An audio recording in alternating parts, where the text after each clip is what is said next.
আমার প্রিয় ফলোয়ার্স ফাহারা আক্তার, আপনি লিখেছেন আপনি একটা আয়নার সামনে রেখে খাবেন, যখন খেতে থাকবেন তখন আয়নার দিকে তাকিয়ে দেখবেন আপনার খাবার খাওয়ার স্টাইলটা কেমন করে আপনি খান। দেখার পর যদি আপনার মনে হয় যে আপনি বিশ্রীভাবে খাচ্ছেন, তাহলে বুঝবেন আপনার বিবেক এখনো বেঁচে আছে। আর যদি মনে করেন যে আপনি অনেক সুন্দরভাবে খান, আপনার এই বিশ্রীভাবে খাওয়া যদি আপনার কাছে অনেক সুন্দর মনে হয়, তাহলে বুঝে নেবেন টাকা কামানোর ধান্দায় আর টাকার লোভে আপনার বিবেক পচে গেছে।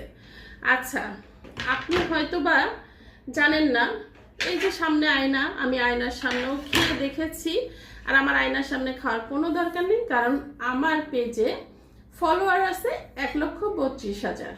তো 1,32,000 আমার ভালোবাসার মানুষ, তারা কিন্তু ভালোবেসে আমাকে ফলো দিয়েছে। আমার খাবার তাদের কাছে ভালো লাগে দেখেই কিন্তু ফলো দিয়েছে। আপনি হয়তো বুঝতে পারেননি বিষয়টা।